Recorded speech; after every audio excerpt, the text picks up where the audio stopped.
بسم الله الرحمن الرحيم. السلام عليكم ورحمة الله وبركاته.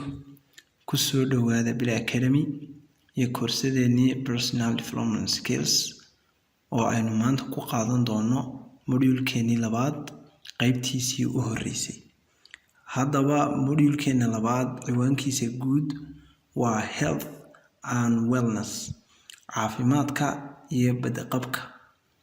saddex ciwaan ayaa aynu ku eegi doonaa module-keenan: physical health, mental or emotional health, social health. saddexdaa ciwaan aynu aad ugu dhigi doonaa insha allahu casharkeenan. haddii aynu hore ugu sii soconno, waxaynu casharka ugu horeeya ku dhiganaynaa physical health. waxa la yidhaahdo waa maxay physical health?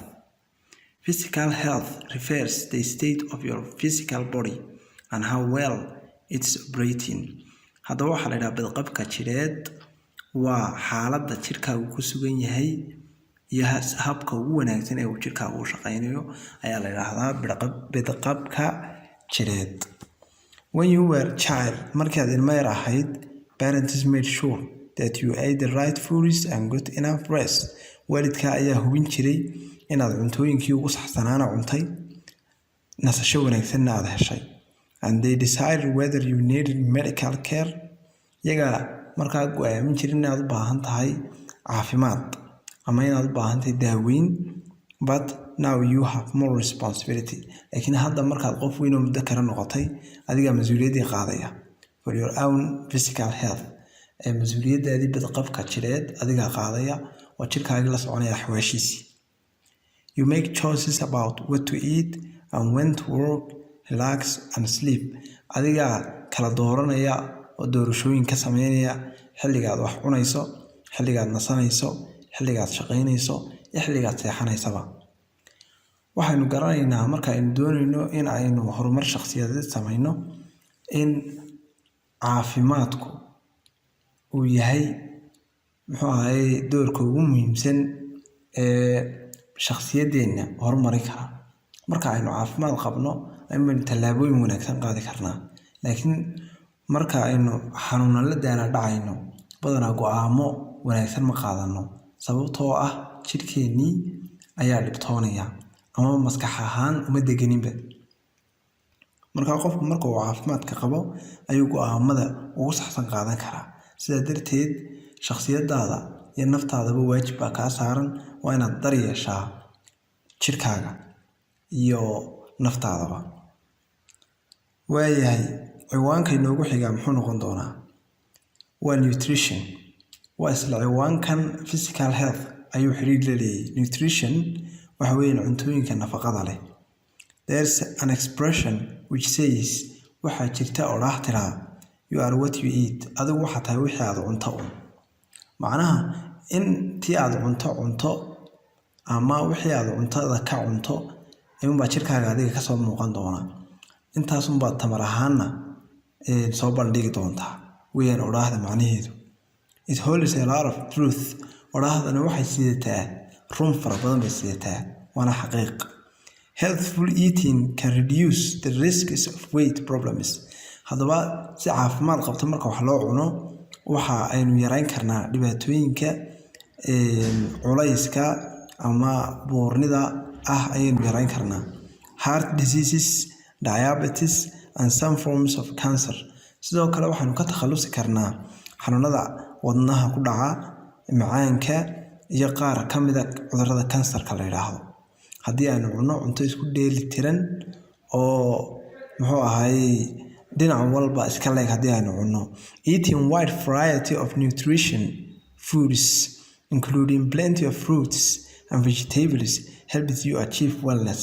haddii aad cunto isku dheeli tiran oo ay ku jiraan midho fara badan iyo khudaar fara badani, waxay adiga kaa caawin doontaa inaad gaadho badqab iyo caafimaad inaad gaadho ayay kaa caawin doontaa.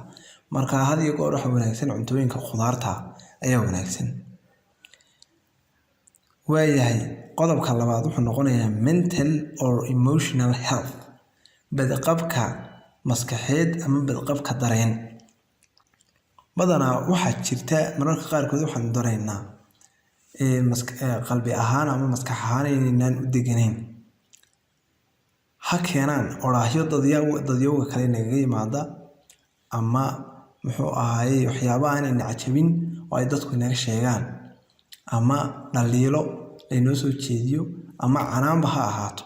mararka qaarkood waxaa jirta aynu dareenno emotional, aynu dareenno unhealth, caafimaad darro xagga dareenka marmar aynu dareennaa jirta.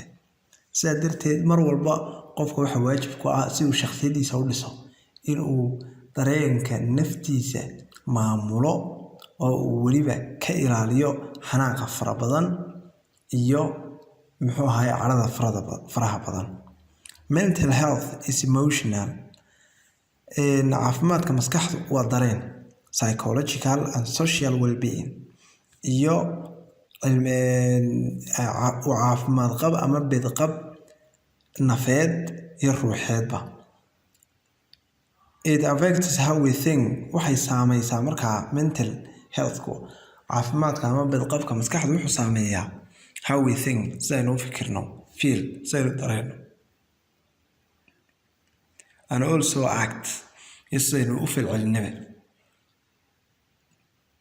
People who are mentally and emotionally healthy, dadka maskax ahaan iyo dareen ahaanba u caafimaadka qabaa, think clearly, waxa u fikiraan si hufan oo wanaagsan, feel good, si wanaagsan bay dareemaan ama dareenkoogu wanaagsan yahay, that themselves and are able to cope with the demands of life. waxaanay awood u leeyihiin inay ka dabaashaan dalabaadka nolosha. Here are some suggestions for maximizing your emotional health. halkan waxaa inoogu yaalla talooyin aad kor ugu qaadi karto caafimaadkaaga ama bedqabkaaga maskaxeed ama bedqabkaaga dareen. Challenge yourself to learn new skills. naftaada mar walba ku challenge garee ama naftaada ku riix in ay barato xirfadaha cusub. Learn from mistakes. wax ka baro qaladaadka. oo hal qalad yaanu kugu soo noqnoqon intaasoo jeer, oonu intaasoo jeer ku niyad jabin. hal qalad markaad la kulanto waa inaad garanayso wadada looga baxo marka ku xigta markaas. Focus on your strengths, not your weaknesses. diiradda saar oo mar walba fiiri waxyaabaha aad ku fiican tahay, ha eegi waxyaabaha aad ku xun tahay mar walba.